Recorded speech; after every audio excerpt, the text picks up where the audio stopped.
Gracias, gracias. Yo también, hijo mío, tuve tu edad. Criticaba el sobreproteccionismo de mi madre, que calificaba como evidente desconfianza.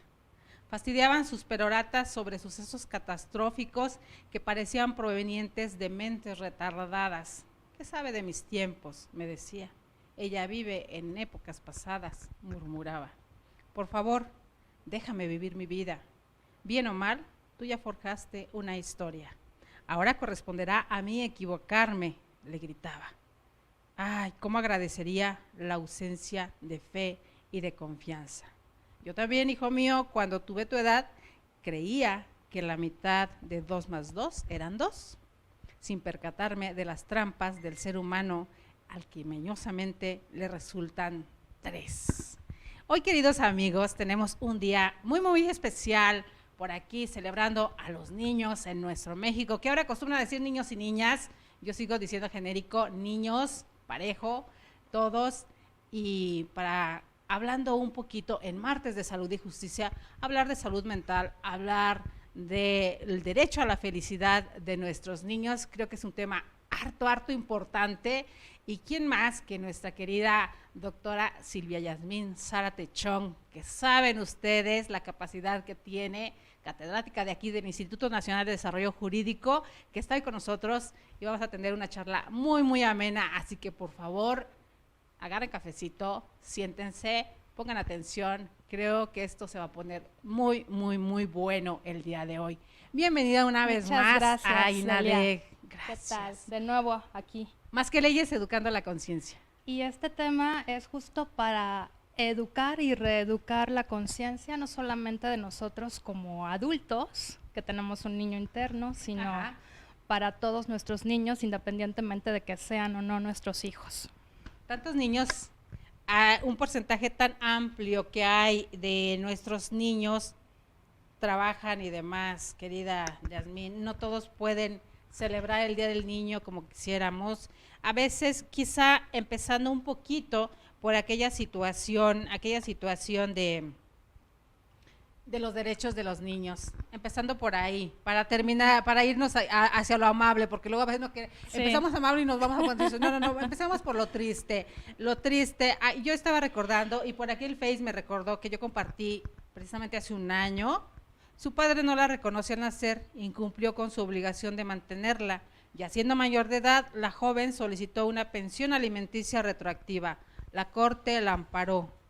Engrose y nos pasan la liga, que se las voy a compartir, queridos amigos.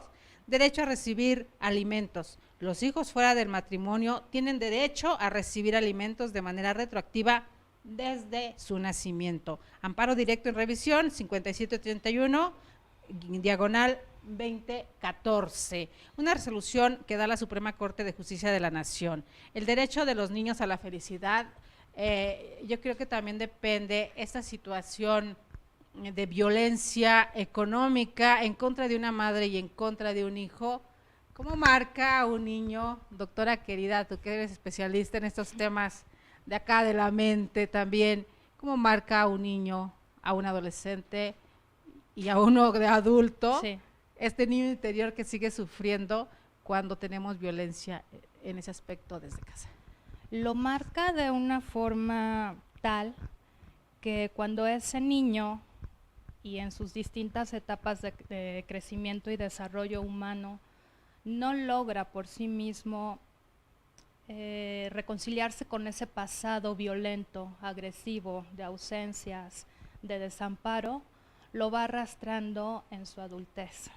Y lo lamentable es que pueden llegar a ser adultos o adolescentes, padres, que o retoman el mismo camino o van a hacer un cambio en la educación de sus hijos, de tal forma que la educación, el amor, la contención a un niño es lo más importante que nosotros como sociedad debemos cuidar.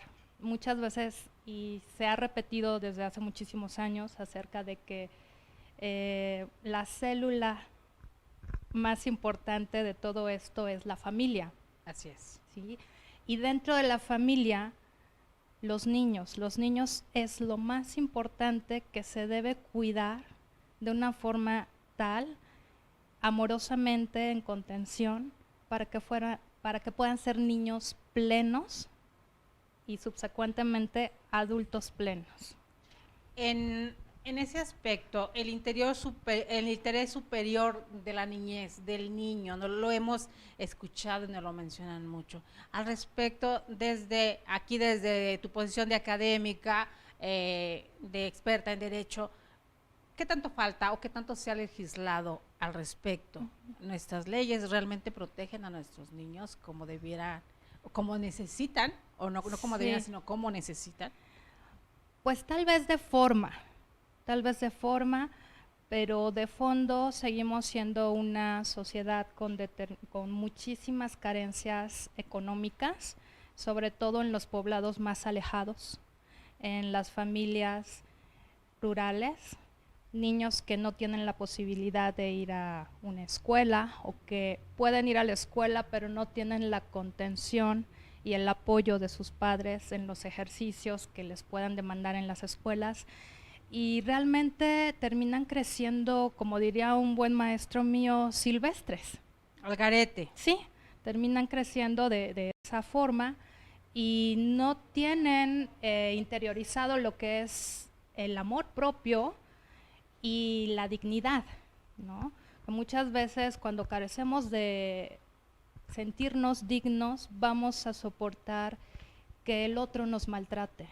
Y eso es también muy delicado porque vamos a seguir educando niños en el maltrato cuando conformamos una familia. Te he escuchado 2 veces decir contener, la contención. ¿Qué significa la contención?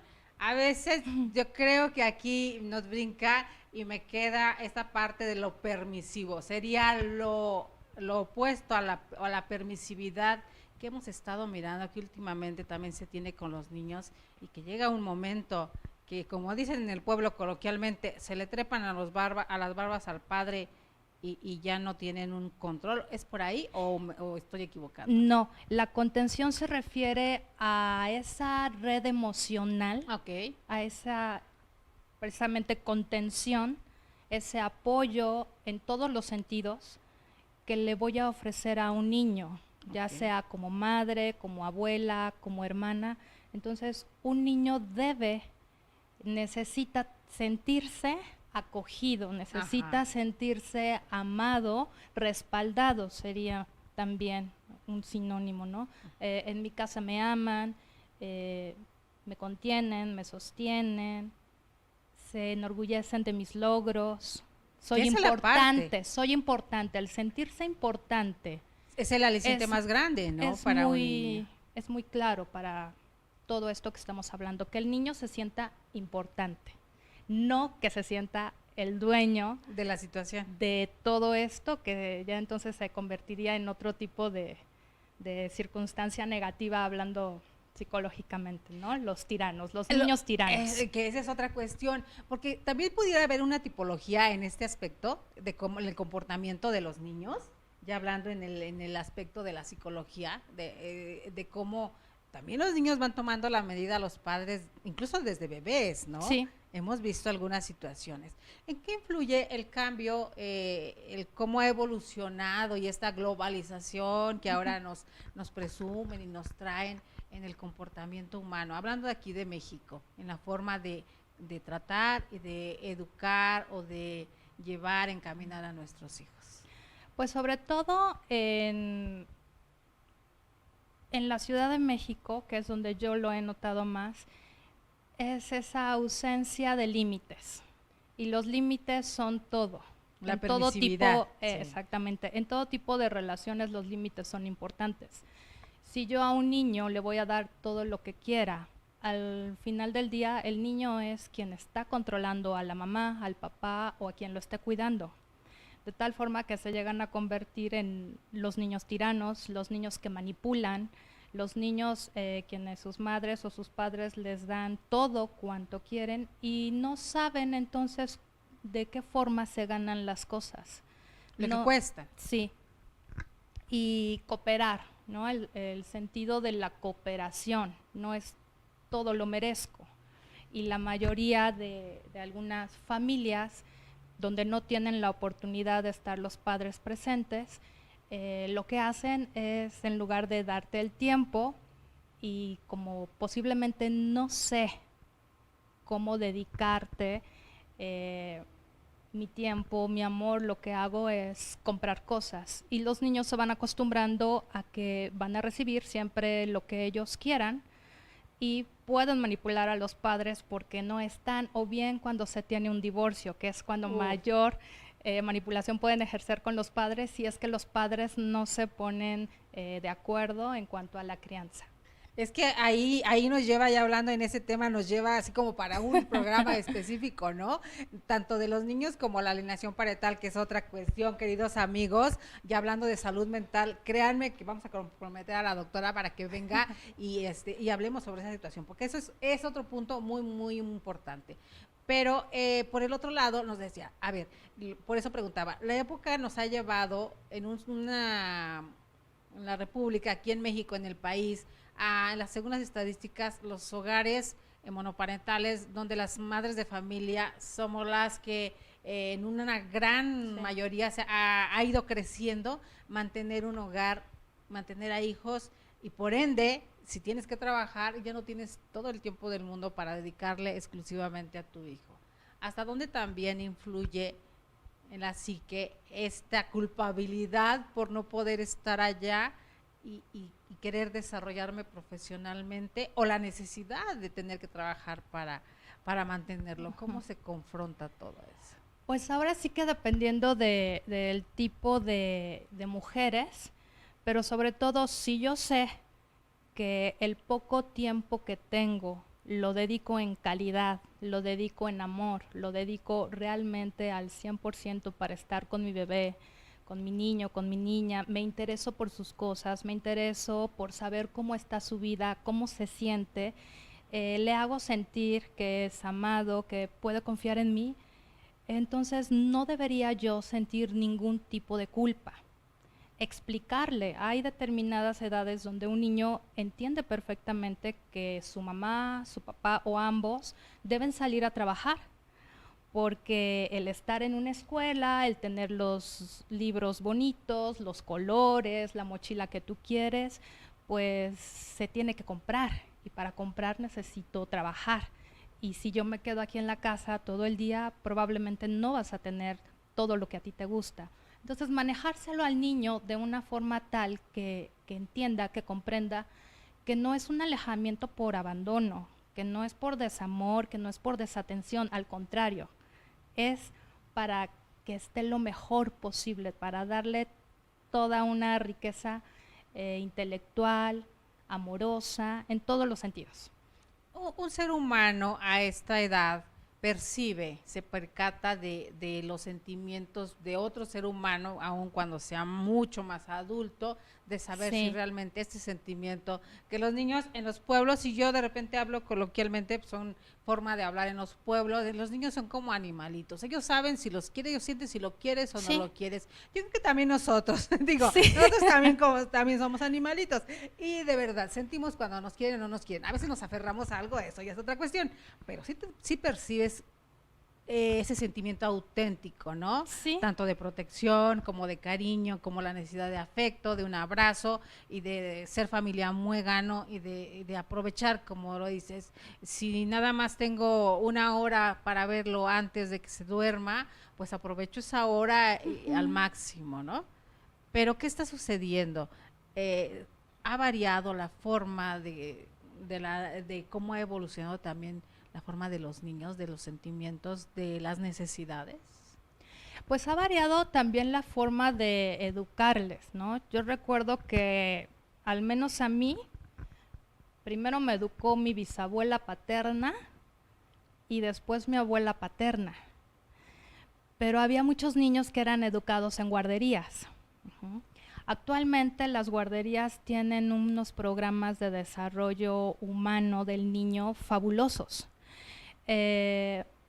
pero a muchos niños ya no los cuidan las abuelas, ya las abuelas son mujeres que se van a los cursos, que se van a terminar alguna situación escolar, son abuelas que están por O aquí, jóvenes, por allá. porque también Claro. cambió la edad Sí. de ser abuelo. Antes eras abuela a los 60 años, 50 y tantos años.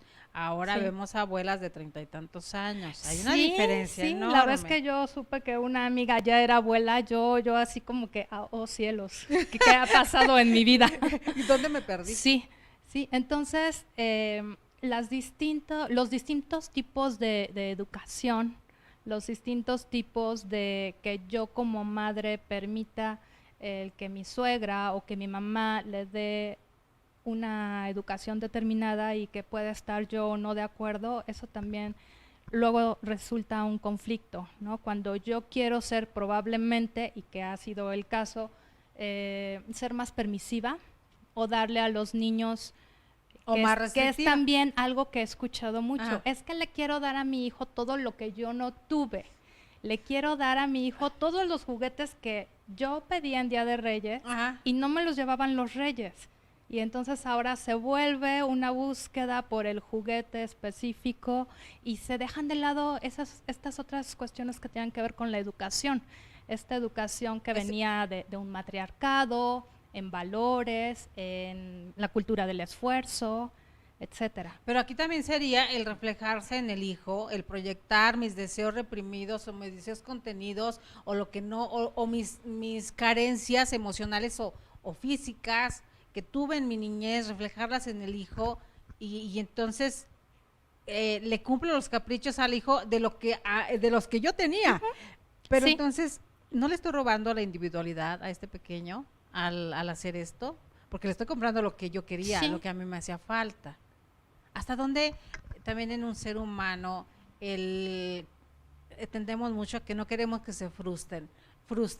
La frustración, ¿en qué nos ayuda y en qué nos perjudica en esas etapas de la vida? Es muy importante que el niño sea tolerante a la frustración, que el niño sepa que no todo lo que va a pedir se le va a dar, o que si se le va a dar va a ser mediante determinadas condiciones. O un trueque. Exacto, un cambio, ¿no? Porque si el niño no aprende este nivel tolerable de frustración, va a ser un adolescente que no va a tolerar que alguien le diga a esa edad donde todos son tan románticos, que alguien le diga no, no quiero ser tu novia, que alguien le diga ya no te quiero, ¿no? Hay muchos suicidios en esta etapa y la causa es el que ya no quiso estar conmigo. No alcanzamos a entender porque no Exactamente. hemos ido ejercitando, por llamarlo de alguna Sí. forma, ese sentimiento a la frustración y en vez de reponerme y hacer algo para hacerlo mejor y crecer, me reprimo en el sentimiento o Sí, no. me adentro en el sentimiento y me come. Sí, no aprendo a ser resiliente, es decir, no aprendo a que de una situación negativa o frustrante yo puedo aprender y me puedo reponer y salgo ganando. O en apariencia negativa, porque pudiera Sí, no serlo, pero sí, yo sí, la sí. percibo así, o un niño la puede percibir de esta manera. Sí, sí, por supuesto. Y ahí es donde tenemos la responsabilidad de los padres de encauzar. Sí, Es que es esa parte, hasta donde también la permisividad es esta manera de desapego y de decir no me importas, ¿no? Mejor te compro un teléfono caro o te doy una lap o te doy una tablet y te entretengo aunque tengas 1 año, 2 años, pero no me interrumpas mientras yo estoy en lo mío. sí, sí, que yo recuerdo mucho, antes era la sonaja, el juguete. Luego fue el dulce y luchaban los dentistas, no les den dulces a sus niños para tenerlos quietos. Y Ajá. ahora es el aparato electrónico, ¿no? De tal forma que si bien muchas personas dicen que no se aprende a ser padre, que lo vas aprendiendo en cuanto a la marcha, Y provee error. claro, yo pienso que el amor es un sentimiento que debe mover ese eje hacia el cuidado de un hijo, ¿no? Y promover que iluminen, promover que lean, promover que hagan rompecabezas. Hay una diferencia, antes de hacer esta diferencia que le voy a mencionar, doctora. Víctor Ruiz, abrazo y beso a la doctora, por favor. Víctor Ruiz, pasado Saludos, el recado muchas gracias. inmediatamente. Aquí estamos, queridos, todas las interacciones, vamos a contestarlas en el momento. Entonces, te decía, hay una diferencia muy grande entre criar y crear. Danos un poquito la visión, cuál es una y cuál es otra. Pues es que la crianza, de hecho hay un libro muy bueno que así Ajá. se llama Crianza y Desarrollo Humano. Es todo lo que yo te voy a proporcionar a ti como cachorro humano que Ajá. eres y que necesitas para poder desarrollarte. Y para poder desarrollarte necesitas tener un cerebro creativo. Entonces, la creatividad tiene que ver con la crianza y eso solamente lo pueden fomentar los padres. Exacto. O las personas que estén al cuidado de un niño. En este caso, como te decía hace un momento, las guarderías actualmente tienen muy buenos programas Para de enseñar a creatividad. crear. Ajá. Muy buenos programas de crianza, muy buenos programas escolares, sobre todo aquellos chicos que los tienen en una escuela con método Montessori. Aquí la situación es que exista una concordancia entre la educación y formación que está recibiendo mi niño con la que yo le respaldo en casa. Por supuesto. Porque si hay o una... primero, la de casa, respaldada con lo que venga en la Sí, escuela, también con los ¿no? valores. Sí, porque tal vez mis valores y mi forma de ver y mi forma de criar es diferente y en una escuela se la quieren cambiar y se contrapone. Entonces Sí. ahí también puede suceder, ¿no? Sí, por eso lo importante es, yo decido tener un bebé, yo decido tener un embarazo, muy bien. Ese niño va a crecer, ese niño va a ir a la escuela. ¿Qué tipo de escuela quieres? ¿Cuáles son sus valores? ¿Tienes alguna religión? ¿Qué es lo que te gustaría que a él le inculcaran o le enseñaran en la escuela? Y de este modo ir buscando colegios. Tu mejor opción es una escuela pública. Selecciona la mejor escuela pública que esté a tu disposición. ¿Es una escuela privada? Ok, ¿qué tipo de educación es la que quieres que reciba? Porque es un pilar. Y es muy importante que le sepamos dar a los niños todo esto. ¿Por qué? Porque nosotros decidimos traerlos al mundo. Ellos no lo pidieron. Por eso la diferencia, les decía, que algunas veces hemos entrado en debates o vemos ahora con estas benditas redes sociales que cualquier tema se polemiza y se hace grande, esa diferencia entre crear y crear. Y volviendo a esta parte donde yo mencionaba de las estadísticas de que cuántos hogares de madres solteras y que ahora vemos esa situación utilizada en memes y demás, con que a los niños los cosifican como bendiciones, Sí, que también hay que tener cosas. cuidado, sí, por favor.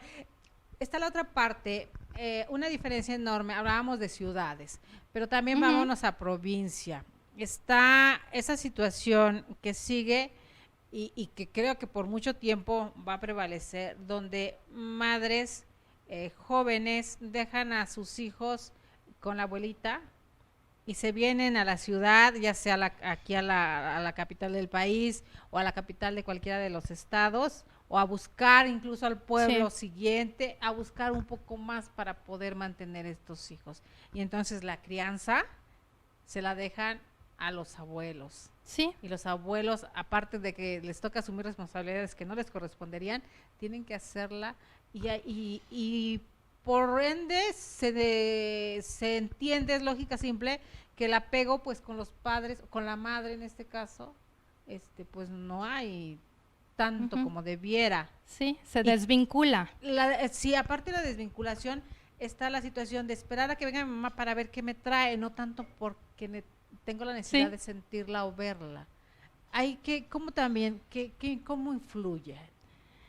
Pues es muy difícil poder hacer conciencia en lugares donde de forma tradicional los niños se han ido dejando poco a poco al cuidado de la abuela, del abuelo, de la tía, y son aquellas madres solteras las que tienen que salir O muchas veces cuando sí viven en pareja, el papá se va a trabajar a Estados Unidos, probablemente es lo más común, y las madres también salen. Entonces son niños que saben que tienen un papá y una mamá hasta una edad determinada, pero no tienen esa vinculación, no tienen forjado ese amor, porque el amor se gana, el amor se cultiva, no se tiene espontáneamente solo porque tú sepas que tienes un papá o que tienes una mamá, no.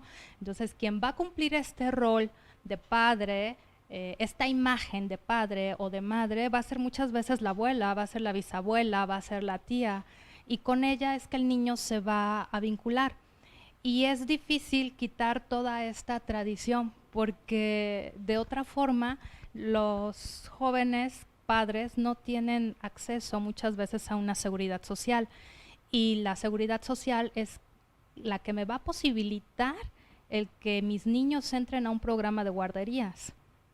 Y si yo no tengo ese conocimiento, si yo no tengo esa prestación, pues siempre se van a quedar al cuidado de los abuelos, de las abuelas, y donde pueden en algún momento dado hacerme a un lado a mí como mamá y decirme, pues es que tú no estás presente, yo soy la que está con los niños todo el día, yo soy la que sabe qué les gusta de comer, entonces pues tú ya simplemente te conviertes en un proveedor.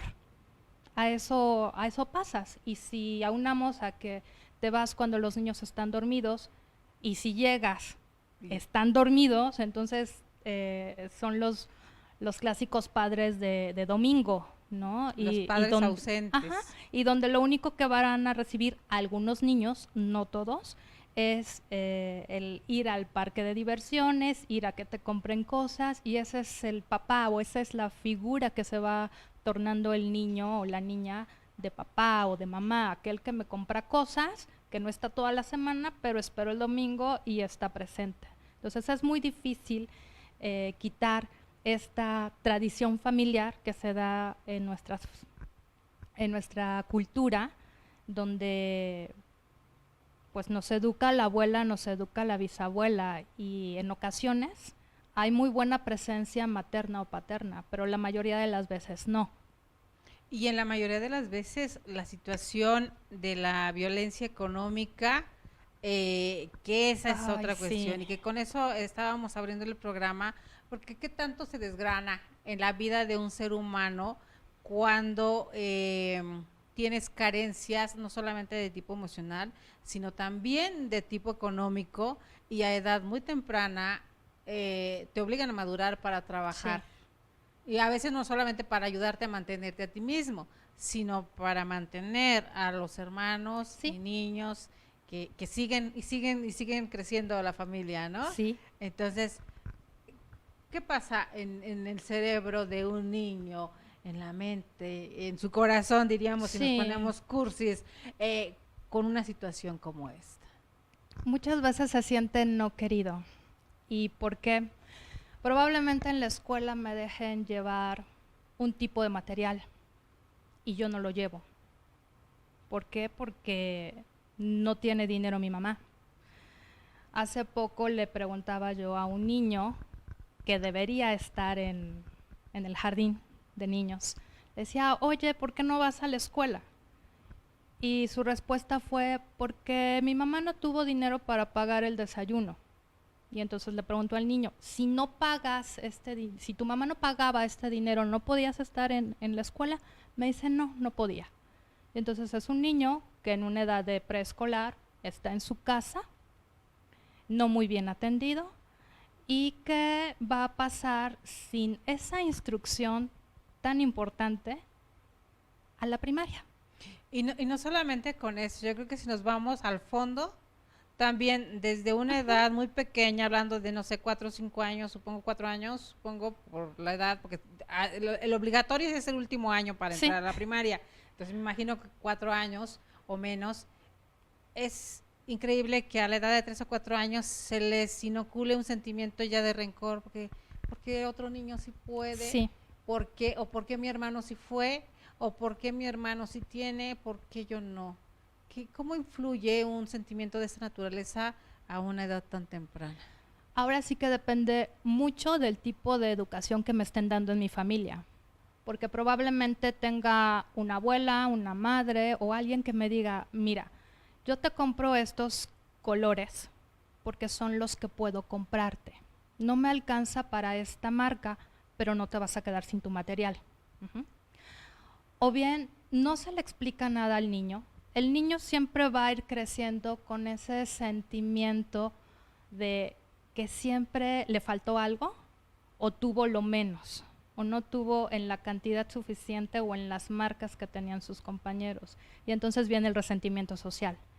Y eso es muy grave porque es el momento de la adolescencia donde se pueden ir forjando los delincuentes, ¿no? ¿Por qué? Porque yo no lo tengo y porque yo debería haberlo tenido. Y entonces una forma de vengarme es haciendo daño, ¿no? Yo recuerdo cuando estaba en la primaria que era una primaria privada, pero había también hijas de las personas que se dedicaban a hacer el aseo. Y era una marcada diferencia en lo que te estoy mencionando. El tipo de instrumentos que pedían como apoyo las maestras y ver que las chicas no llevaban.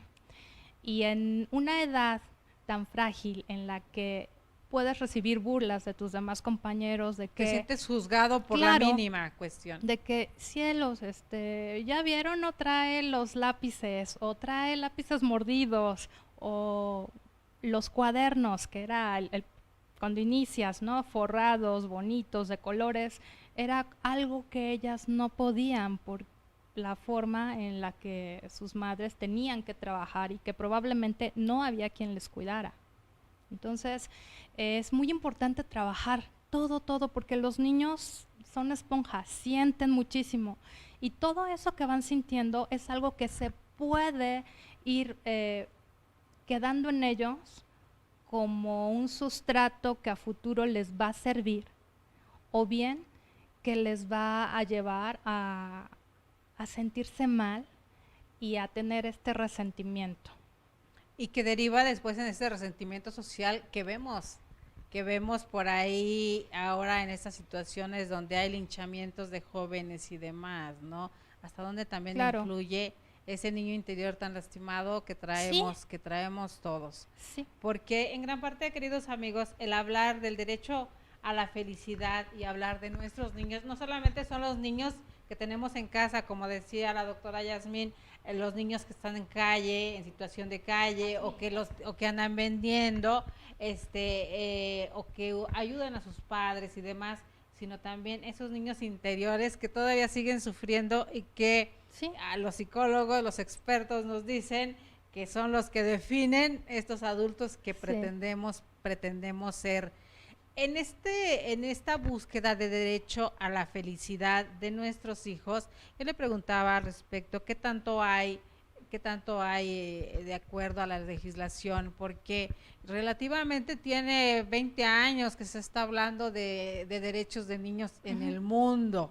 Estamos hablando de una humanidad que va, al menos por acá en el occidente, en el año 2019. Sí. Y sin embargo que apenas en albores del siglo XXI se empezara a hablar sobre derechos de los niños. ¿Qué indicativo nos da, doctora, ahí?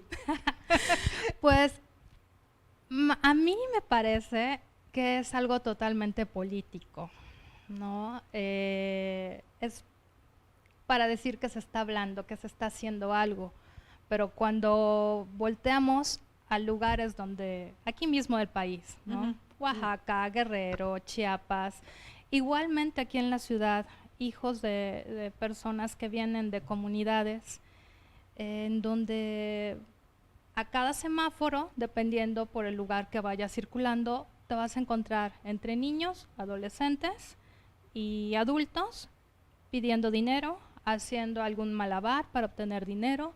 Se le enseña al niño a pedir dinero, de tal forma que sí, probablemente se hagan talleres, se fomenta el Día de la Familia, el Día del Niño. Y el Día del Niño les damos un globo y pastel y dulces y demás, y al otro día, ¿Qué pasa? Yo creo que pues estamos enfocados mucho en este programa, no tanto hablar sobre la felicidad o traer alguien que haga globos o otro tipo de manualidades para presentarles a los niños. ¿Qué necesitamos más para lograr la felicidad de un niño que sea permanente y no solamente un día al año? Pues comienza en casa, como lo decimos, comienza en casa y es brindando el amor, brindando amor, respeto, los niños merecen respeto, brindando una comunidad en casa, que el niño perciba de confianza, que se hablan con respeto, que los padres no se están peleando, que no se están aventando las cosas, que no están pugnando por el niño en una situación de separación como si fuera un objeto. Como poder utilizarlo. Claro. Entonces, el respeto que también se va a transmitir en amor, ¿no? Dale amor, dale respeto. Y eso comienza desde la casa y todos los días en casa pueden ser los días del niño, sin olvidar los límites que son necesarios para poder tener un adecuado desarrollo humano.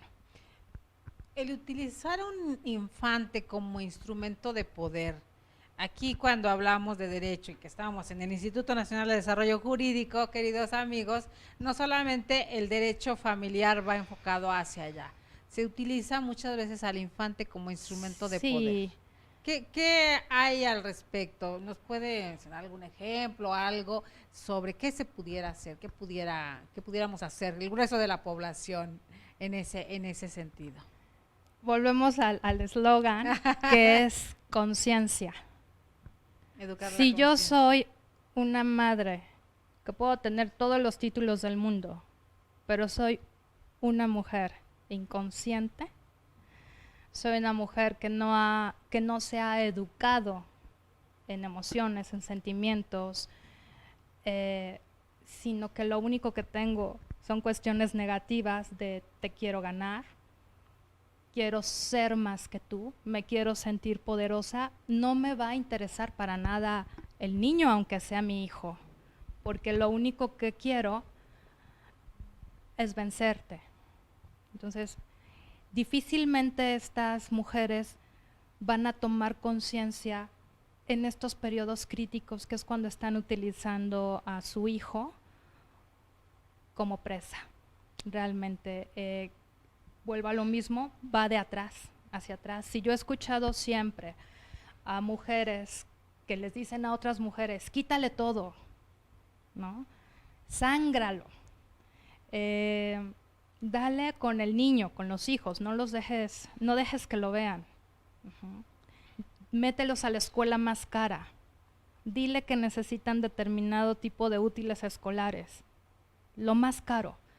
Y entonces se va haciendo este rencor que se va yendo hacia los niños, porque entonces es la mamá que le va a decir, nada más quiero que sepas que no llevas lo que te pidieron en la escuela porque tu padre no me quiso dar el dinero o porque tu padre no depositó. Esto estamos hablando en estratos de clase media alta hacia arriba, que es donde sucede. Sí. Pero lamentablemente en estratos de a la clase más abajo, los que están, estos 50 millones de pobres que nos mencionan, donde creo que estamos inmersos también, sucede la otra cuestión, doctora querida. El padre que abandona a la mamá con los hijos sin importarle nada y no le pasa a ningún tipo de ayuda. Sí. Y últimamente muchas mujeres se están aferrando a esa filosofía que por eso está ese término de madre luchona, donde yo no necesito de un hombre para mantener a mis hijos, y entonces por mi orgullo no le pido, pero no es por no hay, o cómo logramos hacer entender que no es por tu orgullo o porque te estén sobajando o porque no puedas, sino que regresamos al interés superior del niño. Es un derecho del niño.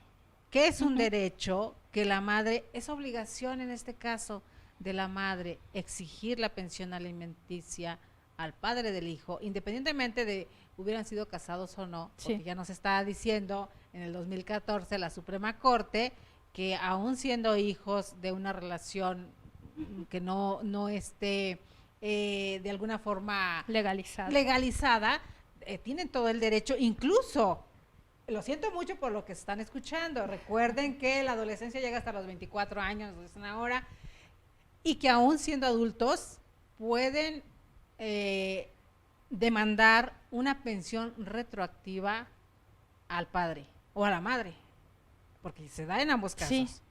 Muchos de los niños no saben, y uno de los grandes derechos a la felicidad de los niños es no pasar privaciones, y si tu madre no te dio, o no permitió que te dieran, o tu padre no permitió que te dieran, aún con 18 años puedes ser retroactivo y pedir que te den lo que lo que te quedaron a deber. Pues, híjole, lo que pasa es que ahora sí que desde donde yo me muevo, que Ajá. que es el desarrollo humano y la elevación de conciencia, Ajá. a mí eso más que a derecho me sonaría como a venganza. Venganza. Y no sé, yo no podría. Ahí viene la crianza. Ajá. Pero no solamente la crianza que me dieron, porque a Claro. lo mejor no tuve una crianza, pero llega lo que yo les digo a muchos de mis chicos en la clase de filosofía o de ética. Tenemos dos crianzas o dos tipos de educación. La primera es la que viene de casa y la segunda es la que tú te das a ti mismo La que adquieres. para darte luz a ti mismo, ¿no? Para darte a luz a ti mismo, donde te conviertes en tu propio papá, tu propia mamá, y es ahí donde necesitamos trabajar todos aquellos abandonos y darnos cuenta que los padres, al menos desde la perspectiva donde yo lo trabajo, te dieron lo que pudieron porque era lo que tenían. Así es. Por aquí Luis Rosales está feliz. Luis Rosales, gracias por estar pendiente. Gracias. Pendiente del Muchas programa. gracias. Hablando en cuestiones jurídicas, nos dice por aquí, ya saben que yo siempre hago mi tarea y ando buscándole un poquito. El principio del interés superior del niño, entendido como un conjunto de acciones y procesos tendientes a garantizar un desarrollo integral y una vida digna, así como las condiciones materiales y afectivas que les permitan vivir plenamente y alcanzar al máximo bienestar posible. Miguel Sillero, 1998, plantea que la noción de interés superior es una garantía de que los niños tienen derecho a que antes de tomar una medida respecto de ellos, se adopten aquellas que promuevan y protejan sus derechos y no las que los conculquen. Ahorita nos explica qué quiere decir los que lo conculquen, porque esa palabrita es especial. Así que este autor considera que esta noción supera dos posiciones extremas: el autoritarismo o abuso de poder que ocurre cuando se toman decisiones referidas a los niños, por un lado, y el paternalismo de las autoridades, por otro. Para el citado autor, el concepto del interés superior del niño tendría por lo menos algunas funciones, y que en nuestro parecer se refiere a ayudar a que las interpretaciones jurídicas reconozcan el carácter integral de los derechos del niño, obligar a que las políticas públicas den prioridad a los derechos de la niñez y permitir que los derechos de la niñez prevalezcan sobre otros intereses, sobre todo si entran en conflicto con aquellos. A ver, porque esto viene obviamente en términos un poquito jurídicos, más como lo mencionan los maestros, más técnicos y demás. ¿Qué es lo que nos quieren decir aquí realmente? Pues que todos tenemos los derechos y los privilegios por ser seres humanos, y de esto se desprende todo lo relativo a la dignidad humana, que lo vamos a encontrar en la Declaración de los Derechos Humanos. Muchas veces nos preguntan cuál es la diferencia entre los derechos humanos o los derechos de los niños, cuál prevalece sobre otro. Ajá. En realidad, los derechos de los niños, de los y las niñas, los y las adolescentes, son derechos que tienen que ver con la dignidad de las personas, y estos son derechos humanos. El no permitir que se conculque significa no permitir que alguien pisotee estos derechos, porque son principios, no solamente son principios de derechos, sino que vamos más arriba, son principios de la dignidad humana. Y cuando la dignidad humana no es el eje de la creación de normas jurídicas, es que estamos involucionando. Por eso es que es muy importante que las personas que están al frente de la toma de decisiones normativas tengan algo que un autor vivo todavía menciona, John Finnis. Es necesario que aquellas personas que se dediquen a ser legisladores tengan una cualidad moral. Y esta cualidad moral no es algo que se obtenga exclusivamente en las escuelas, sino es algo que se va construyendo desde las familias, se va fortaleciendo a través de todo mi sistema educativo, y voy a llegar a florecer, es otro de los términos que él emplea, voy a llegar a florecer no solo como ser humano y como profesionista, en el momento que, si me dedico a la creación de normas o a la toma de decisiones importantes, donde la norma sea el eje fundamental, y en este caso de los derechos de los niños, necesito tener esta cuestión moral, y no es algo que se tenga con facilidad, ni que todos aquellos que estén en un puesto de elección popular pues hayan desarrollado a la perfección. Y más cuando nos damos una vuelta por lo que sucede en la Cámara Baja, ¿no? Hablando de diputados. Perdón, queridos amigos, pero pues yo no tengo la culpa de que todo se ventile en redes sociales, y de muchas formas nos vamos dando cuenta, ahora sí que cómo fueron criados, como de ahí Sí, se desprende. sí, El actuar de cada día, ¿no? Nos claro, percatamos. dicen por ahí que le des a alguien una cuota de poder y entonces te va a mostrar cuál es su verdadera cara. Y de esto tiene que ver también la amistad, ¿no? Un niño, para construir su desarrollo, necesita de la amistad. Y la amistad es un valor que se enseña en casa, es un valor que cuando somos mayores nosotros elegimos a esa familia. Ajá. Porque los amigos vienen siendo precisamente esa familia que tú eliges, ¿no? Esa filia, que es ese amor en realidad, y que diría por ahí el querido Aristóteles, que entre la amistad no hay justicia, porque si somos amigos, yo supongo que no me vas a hacer nada por lo cual yo tenga que clamar justicia. Por eso la justicia no existe en la amistad para este filósofo, ¿no? Porque yo veo en ti a un hermano, no a un hermano de sangre ni de apellido, un hermano que yo elegí tener porque encarnas los valores que yo anhelo o que yo tengo. ¿Y por eso es que una traición de un amigo te duele más que de un hermano? Ah, claro, por supuesto, A ver, e incluso llegas explica? a tener amigos que son más tu familia que aquellos que se apellidan igual que tú, y ya no sean primos, pueden ser hermanos, ¿sí? Sí, claro. Porque cuando vamos creciendo, se supone que nos damos cuenta quiénes son aquellos que nos cuidan, quienes nos aman, quienes están de forma incondicional. Es esa la característica de la amistad, es el amor incondicional. Soy tu amigo no porque me des, no porque a partir de tu imagen yo voy a obtener algo, no. Ni porque tenga tu sangre y por eso no, quieras. No, para nada. Eres mi amigo porque eres digno de amor y yo te amo. ¿Sí? Entonces, que no se confunda que, ay, pero es que es su madre, ¿cómo le hace eso? O es su padre, o es su hermano. No, es que puede ser quien sea. Pero si no ha sido digno de amor. Pero es que nos decía en un inicio, doctora, porque nos decía, y por eso la interrumpí, discúlpenme queridos, que luego me regañan que interrumpo, pero si no se cultiva, no se tiene. No se o sea, tiene. Yo no puedo dar de todo el tipo, en todas las relaciones, y el amor es uno solo, puede desprenderse para por muchos supuesto tipos, pero si no se cultiva, no lo hay, punto. Yo no puedo dar aquello que no tengo. Y si yo no tuve amor, y si crecí con una imagen de desamparo y no quise hacer ningún tipo de trabajo personal, etcétera, no voy a dar eso, No voy a ser leal porque no conozco la lealtad. No voy a ser amoroso porque no lo conozco. No conozco el amor, no conozco la sinceridad, no conozco el que alguien altruistamente me pueda tender la mano. Y viene entonces eso que llamamos nosotros la traición. Y el desagradecimiento. Eso es lo peor que puede existir.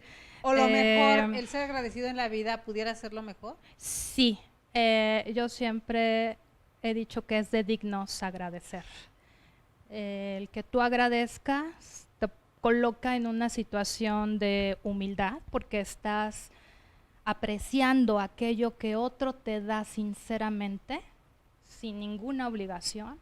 Llámese material todo, o inmaterial. todo agradece, ¿no? Hasta que podamos estar sentadas aquí y no en una silla de ruedas, o sea, agradecer a quien tú quieras o a lo que tú quieras, porque hay otros que no están en las mismas condiciones. Entonces, cuando yo soy un ser humano que es agradecido con los mínimos detalles, voy a ser alguien digno de amor. Pero cuando tenemos personas que simulan, que se ponen una máscara para tener una amistad y después se la quitan, nos enseñan el verdadero rostro. Y es un rostro que a lo mejor tú no lo conocías en 20 años, en 30 años, y entonces dices, cielos, ¿no?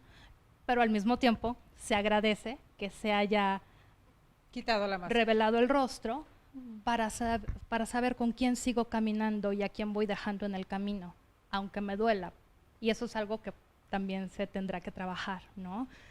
Y está esa parte que bien nos dice, porque esos rostros escondidos, los hijos en casa, los primos, los sobrinos o los menores con quienes convives, ellos sí lo saben y ellos sí los ven.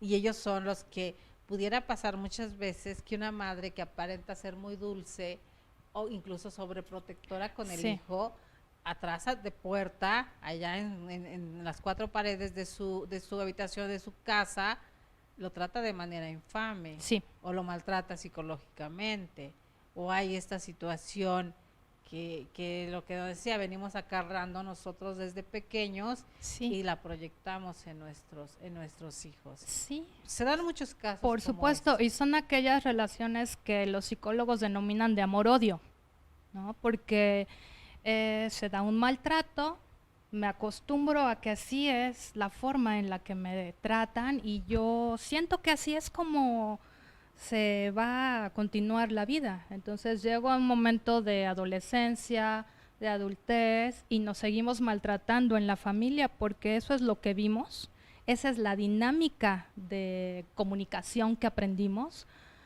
o ni siquiera la aprendimos con ellos porque fueron padres ausentes, ¿no?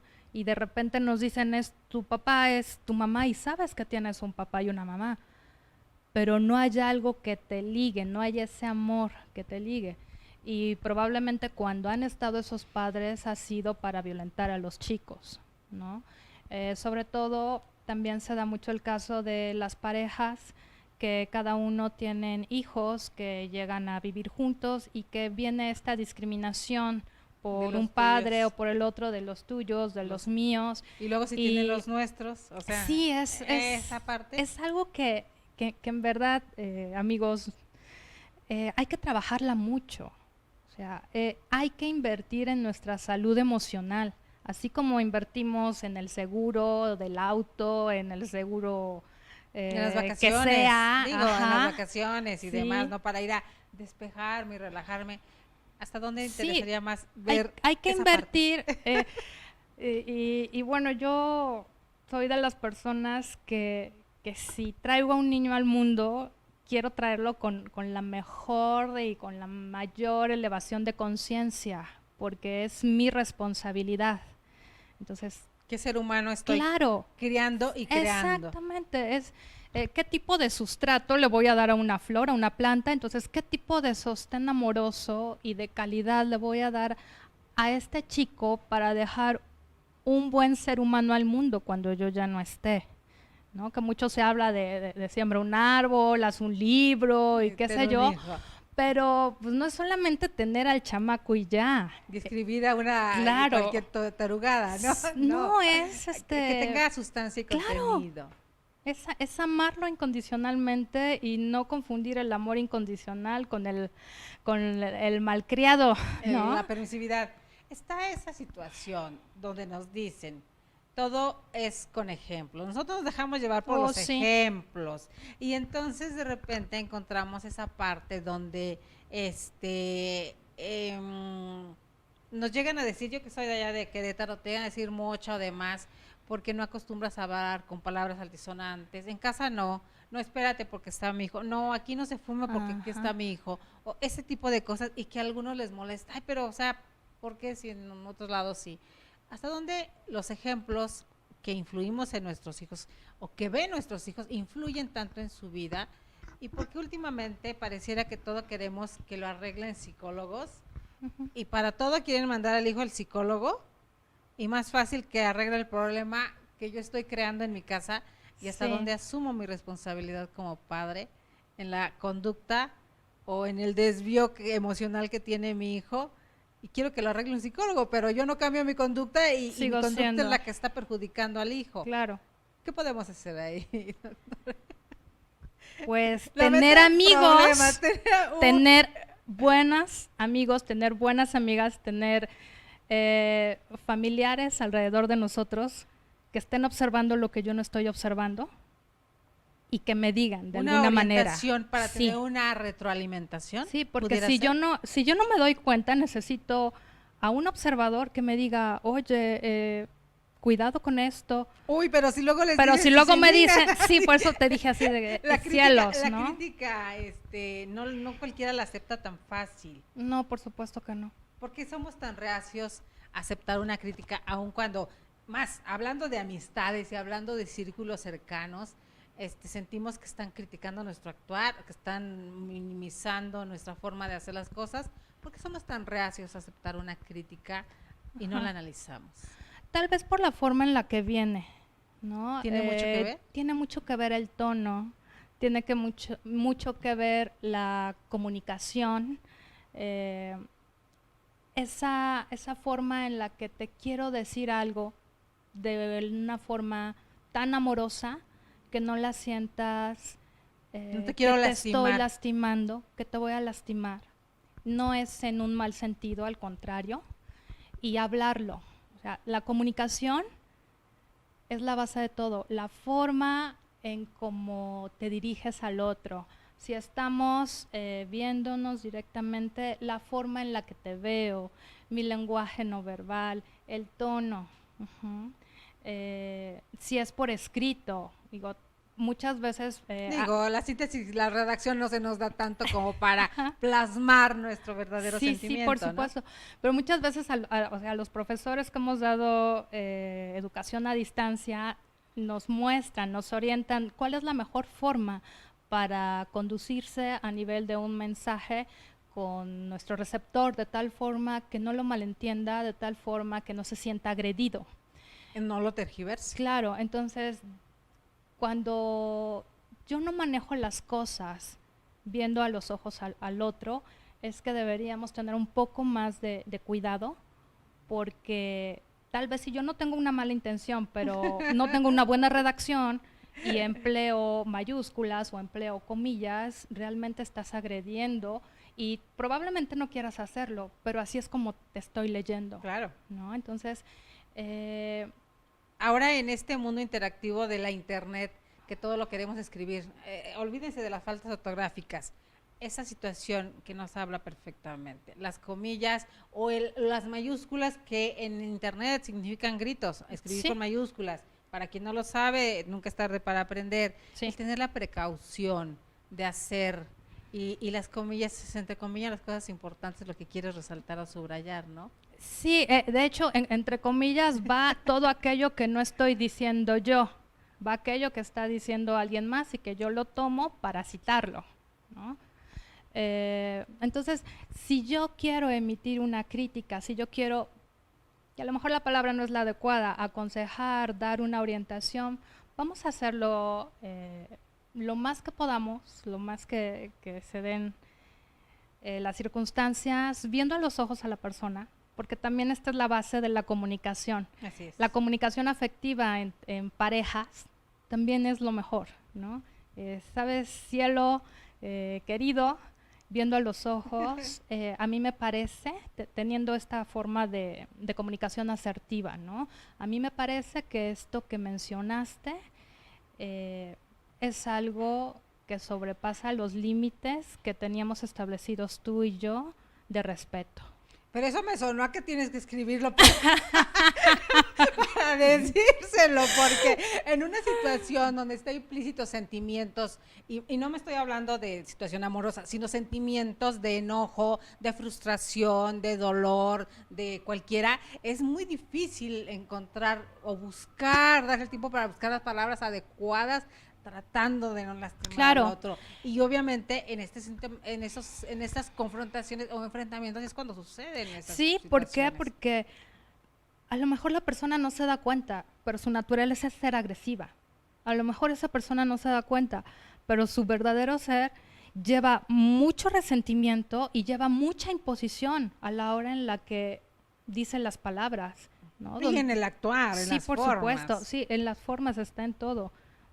No es lo que te dice, sino cómo te lo dice. Claro, no es la forma, no es lo que tú estás entendiendo, sino que es lo que también estás interpretando. ¿Por qué? Porque aunque no seas un máster en comunicación verbal o no verbal, hay algo que nosotros los seres humanos tenemos y que sabemos perfectamente, como lo decías hace un rato, lo tiene un niño, sabe cuando le están mintiendo, cuando lo están tratando de engañar, cuando lo quieren manipular, cuando le están hablando probablemente muy dulce, pero ese, y te miran así. pero ese hablar dulce entre adultos ya tiene una situación atrás, ya tiene una burla atrás, ya tiene una imposición, ya tiene un poder, ¿no? Un poder sobre el otro. Donde no se puede, o sea, no puede existir un poder en una relación de amistad, porque estamos iguales. En teoría. Debemos ser iguales en una... Sí, si no, no tengan amigos, si no tengan exesposos. Exacto, hablando en ese aspecto, deberíamos, cuando hablamos con un niño, ¿cuál sería la recomendación de un académico, de un profesional? Cuando hablas con un niño, ¿qué lenguaje, no solamente el lenguaje corporal, qué hacer? Nos decían algunos que saben, siéntate o híncate para estar a la altura de este hijo, de este niño. ¿Qué hacer, Mara? ¿Qué más pudieras recomendaciones? Sí. Hablando de lo del derecho a la felicidad de los niños. A ver, antes de empezar, Edgar Hernández, desde Texas. Gracias, Edgar. Se me hacía extraño que no estuvieras desde Texas, todos los días está conectado. Edgar, te agradecemos. Muchos saludos, Edgar. Unos besos grandes te mandamos. Luis Rosales, depende de la forma en que te den una crítica. Hay críticas constructivas y destructivas. Exactamente, Luis Rosales, eso comentábamos. Hablando sobre los niños, también podemos hacer la diferencia entre críticas constructivas y destructivas para nuestros pequeños. Por supuesto, hay padres que no por el hecho de ser padres o madres van a ser amorosos. Hay formas en las que los padres manejan un lenguaje y un comportamiento con un hermano y con otro, donde se va a dar la atención familiar. Porque uno va a ser el consentido, porque uno a través de los actos se da cuenta quién es el hijo favorito, a quién se le exige más, a quién se le permiten más cosas, ¿no? Y hablar con un niño es todo un arte que implica el amor. Y sí, bien decías, nos tenemos que bajar a la altura del niño, no por su estatura, sino porque mis ojos deben ver sus ojos. Y desde esa postura hablarle. Y también mantener un contacto, doctora, porque digo, a veces somos eruditos o nos creemos eruditos y queremos hablarles en otro nivel que un niño se queda, no entendió. Tendemos también que apelar un poquito a esta parte de humildad y bajar y tratar de que el niño nos entienda en el lenguaje que está manejando. Sí, por supuesto. De hecho, es algo que yo les menciono mucho a los chicos en taller de tesis, que si ellos le pueden explicar algo a un niño de 5 años, independientemente de que sea un tema técnico, se lo pueden explicar a todo el mundo. Y sobre todo en el ámbito jurídico, es que se le dan muchas vueltas a los asuntos para pretender verse eruditos, para hacer valer el grado de maestro, de licenciado, de doctor, y entonces se llenan de palabras y de palabras sin sentido. Entonces, la comunicación oral es igual que la comunicación escrita, que sea sencilla, que sea clara y que vaya al objetivo. Entonces, con un niño es todavía mucho más sencillo, pero si yo no tengo dentro de mí la capacidad emotiva y del lenguaje que me lo va a dar el amor para comunicarme con un niño, entonces ahí sí es muy difícil, porque si yo no tengo amor dentro de mí, yo no me puedo comunicar con amor. Y el amor es sencillo, el amor es sencillez, y al niño hay que darle sencillez con muchísima calidad amorosa. Y está la otra parte. ¿Cómo escuchamos? ¿Qué necesitamos hacer? Porque esa parte no solamente con los niños, saber escuchar a los demás. ¿Qué tenemos que hacer para escuchar, no oír nada más a un niño? Tenerle amor, porque la escucha solamente se va a dar si yo te amo y si me interesas. Hay muchos padres a quienes yo les pregunto, bueno, ¿y platica con su hijo? Sí. ¿En qué momentos? Cuando sale de la escuela le pregunto cómo le fue. Y que le contesta, qué bien, siempre le va bien. Y piensan que ese es su diálogo, que lo están escuchando. Y probablemente un niño solamente me va a decir que le va bien, porque sabe que no lo escucho. Entonces, porque sabe que para quién no le pregunte más. Claro, y de qué manera un niño se da cuenta de que un padre o su maestro o alguien más lo escucha, porque se interesa en él, ¿no? ¿Cómo te fue el día de hoy? Para evitar que solo nos digan bien o malo, vamos a plantear otro tipo de preguntas. Ajá. ¿Qué sentiste el día de hoy? ¿No? ¿Qué aprendiste el día de hoy? Ajá. ¿Qué te enseñó tu maestra? Ajá. ¿Cuántos amigos nuevos hiciste? Ajá. ¿Qué comieron a la hora del recreo? Ajá. ¿Cómo te sentiste cuando llegaste a la escuela y cómo te sientes ahorita? Implica más tiempo, implica una respuesta con mayor contenido, pero sobre todo tener la disposición de sentarme contigo, verte a los ojos y dialogarlo, porque si voy en el auto y voy conduciendo y te voy preguntando, pues no hay eso que se necesita. No te estoy dando la atención para verte a los ojos, para darte una contención afectiva y tocarte, ¿no? El contacto humano es muy importante, las caricias son muy importantes a cualquier edad, sobre todo cuando somos niños. Y el tacto va a hacer que nuestro niño, sin que le digamos que nos importa, va a saber que le importamos, porque el niño sabe interpretar muy bien el tipo de caricias. Y este tipo de comunicación es lo que nos pesa a los adultos. Sentimos agredido a nuestro niño interior cuando un adulto en las mismas circunstancias hace esta misma forma, esta misma dinámica. Sí me importa si estás en el celular. No sé si es esta misma dinámica. Entonces, ya yendo a los sentimientos, hablando de niños y nuestros niños interiores, queridos amigos, es cuando nos sentimos agredidos, nos sentimos rechazados, o este tipo de dinámica nos regresa a lo que vivimos también muchas veces en la niñez. Hay algo que maneja uno de mis maestros, Alfonso Ruiz Soto. Él habla acerca de la huella de abandono, ¿no? Entonces, muchas ocasiones no tengo trabajado ciertos rechazos, ciertos miedos, ciertos abandonos, como lo dice la misma teoría. Y se da una circunstancia en la cual me dicen algo que va a atacar directamente esa huella de abandono. Y quien va a responder no es mi yo pensante, mi yo racional, sino es ese niño que vuelve a sentir, es el resentimiento, el volver a sentir, vuelve a sentir esa tristeza, ese abandono, vuelve a sentir ese rechazo. Ajá. Y ya no es tú lo que me estás diciendo, sino lo que para mí significa que tú me estés diciendo esto. O me Y a lo estés mejor, ignorando. y a lo mejor yo no Sí. lo entiendo racionalmente, pero por dentro no me siento a gusto, me siento mal, ¿no? Incluso hasta puedo llorar.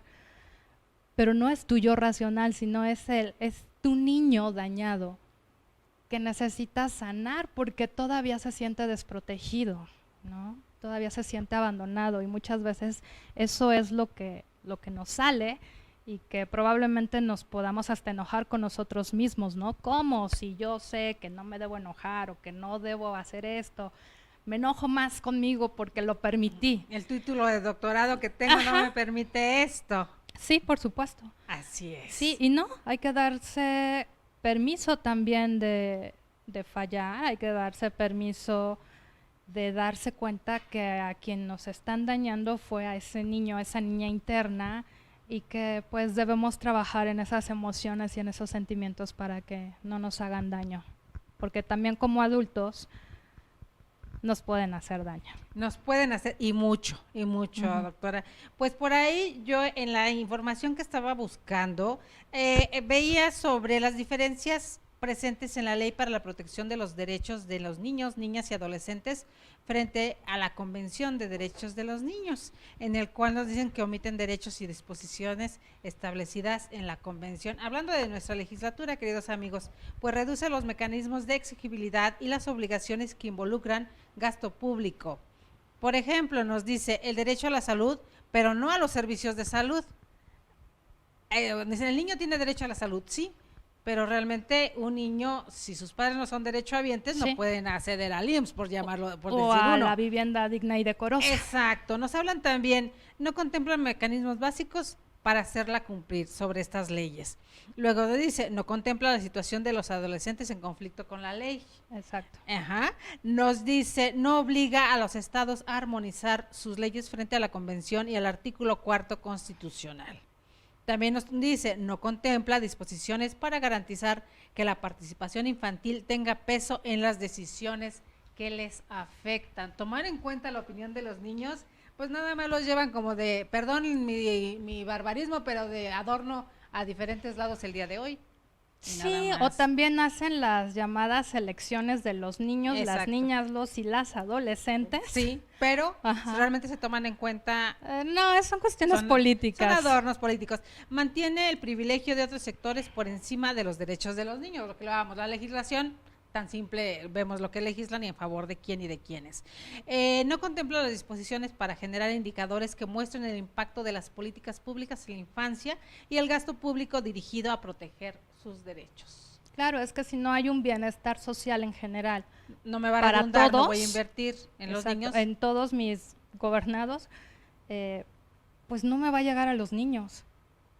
Así es. Y entonces, queridos amigos, nos dice que es relativo a la legislación a partir de 1985, declarado Año Internacional de la Juventud. Por la Organización de las Naciones Unidas se adoptan diversos instrumentos para establecer la justicia de menores como una parte integrante del proceso de desarrollo nacional de cada país y se declara que deberá administrarse en el marco general de justicia social de manera que contribuya a la protección integral de niños, niñas y adolescentes y al mantenimiento del orden pacífico de toda sociedad. De acuerdo a la Gaceta Parlamentaria de la Cámara de Diputados de la 59ª legislatura, México, martes 28 de junio, hablamos del 2005, que es la que según prevalece respecto a los derechos de los niños y que vemos, por lo que nos dicen ellos mismos, tiene estos detalles, 7 que nos marcan muy puntuales, que por ahí les compartiremos la liga para que quieran ahondar y buscarle, digo que somos mitoteros, hay que buscarle un poquito, ¿verdad? No nada más las redes sociales. Claro. Pues queridísima Silvia Yasmín Zárate Chong, doctora querida de Ya INADEC. sin el doctora, por favor. No, pero el doctora nos aleja. Nos separa. No, el doctora, porque en el Instituto Nacional de Desarrollo Jurídico, profesionales excepcionales como la doctora Silvia Yasmín Zárate Chong son quienes están por acá, no solamente impartiendo licenciaturas, también hablando de la profesionalización de los peritos, sino también los posgrados, que ya son cuestiones mucho más grandes, donde también tiene mucho que ver la formación del ser humano en nuestros profesionales, ¿no? Ay, sí. Y Es aunque mucho más. estén en a grados de doctorado, maestría, postdoctorado, créeme que se vuelven... Es el niño. Trabajas con esos niños internos muchas veces porque en ocasiones, no sé, digo algo pero no está enojada, ¿verdad, Miss? Tráteme con amor, por favor. Entonces, aún de doctorado. importa mucho eso de cómo sienten al docente, Exacto. ¿no? Es importante. Ven, Amar queridos a amigos. todos los niveles. Queridos amigos, por eso les decía, entonces, con esto nos quedamos, con esto cerramos. Ya por aquí el ingeniero nos estaba echando ojos de hace rato, pero yo le dije que no le íbamos a hacer mucho caso el día de hoy. Tema muy, muy importante, el derecho a la felicidad de nuestros niños, y hablábamos no solamente de nuestros niños hablando de edades tempranas, sino también este niño interior que hasta en doctorado se tienen los alumnos, hablando de discípulos y docentes y catedráticos acá en el Instituto Nacional de Desarrollo Jurídico. Pues, queridos amigos, de esta forma terminamos el programa del día de hoy, del Día del Niño, para cerrar este mes. Por aquí los vamos a esperar el día de mañana. Tenemos un programa, un miércoles de criminogénesis. Vaya, queridos amigos, que les tenemos una sorpresa reservada para el día de mañana. No les voy a decir qué es, pero créanme que el programa del día de mañana va a estar caliente, muy, muy bueno, y vamos a esperar sus interacciones. Unos minutos antes de que comencemos, yo les voy a compartir quién va a estar con nosotros. Sorpresa que les tenemos el día de mañana, situaciones que en nuestro país tenemos que hacer debate en las redes sociales y sobre todo con quienes saben. Soy Delia Linares Alvarado y a nombre del Instituto Nacional de Desarrollo Jurídico, el programa Más que Leyes, Educando la Conciencia, les agradece su atención el día de hoy y le agradece a nuestra querida Yasmín. Muchas gracias. Gracias a todos. Saludos por estar al pendiente del programa. Hasta luego. Hasta luego.